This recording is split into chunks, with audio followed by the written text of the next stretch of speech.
Ada menteri yang lagi dipanggil penyidik.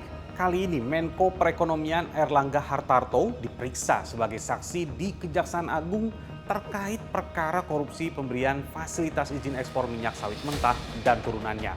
Apakah ini murni kasus hukum atau ada unsur politiknya?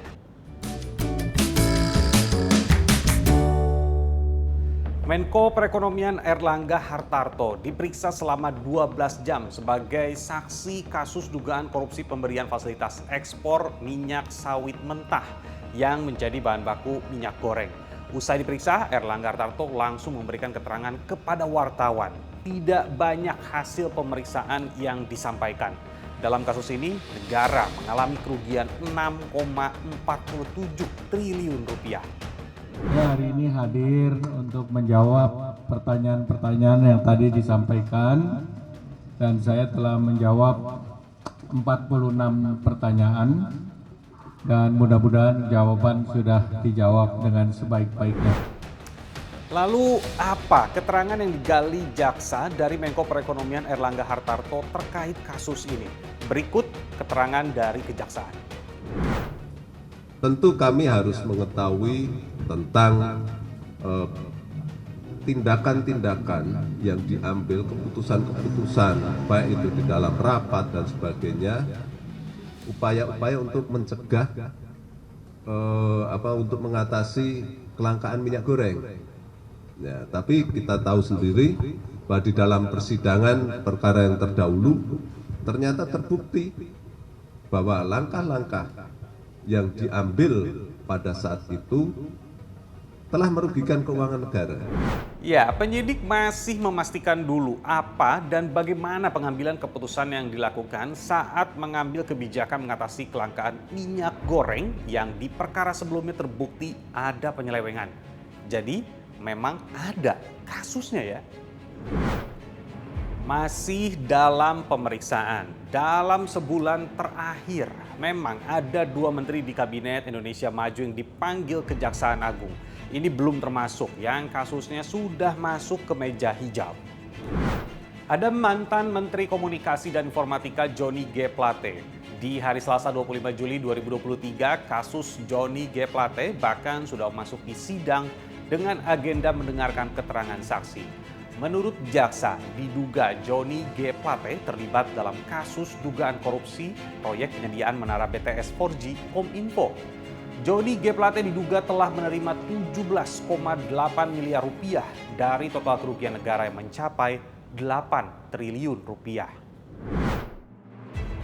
Kemudian 3 Juli lalu, Menteri Pemuda dan Olahraga dipanggil Kejaksaan Agung.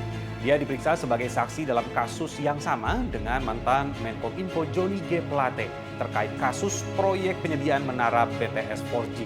Pemeriksaan Dito untuk mengkonfirmasi keterangan dari salah satu tersangka Irwan Hermawan yang menyebut adanya aliran dana ke beberapa pihak termasuk Dito Aryo Tejo. 2 menterinya dipanggil kejaksaan, 1 sebelumnya bahkan lagi disidangkan. Posisinya di kementerian sudah diganti. Gimana respon Presiden? Ini kita dengar bersama. Ya, kita harus menghormati proses hukum dimanapun, di KPK, di kepolisian, di kejaksaan, semua harus menghormati.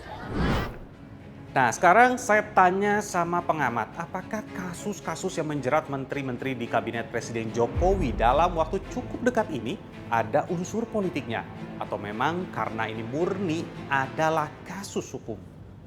Faktornya itu karena politis ya, atau karena ketidaksukaan ya, atau karena ya karena ya macam-macam lah faktornya. Bagi saya itu nggak terlalu istilahnya itu ya perlu ya untuk diungkap apa motif. Yang penting itu adalah menjaga jangan sampai kasus ini ya dibuat-buat untuk menjerat seseorang. Kalau itu ya kita tolak. Jadi bertanya-tanya, sebenarnya pada puas gak sih dengan kinerja pemerintahan sekarang? Kalau berdasarkan hasil survei pada bulan Juni lalu, indikator politik Indonesia memperlihatkan kepuasan publik terhadap kinerja Presiden masih tinggi, mencapai 79,2%. Dan ini naik terus dibandingkan dengan bulan Maret, April, dan Mei. Itu hasil survei. Kalau warga sendiri gimana?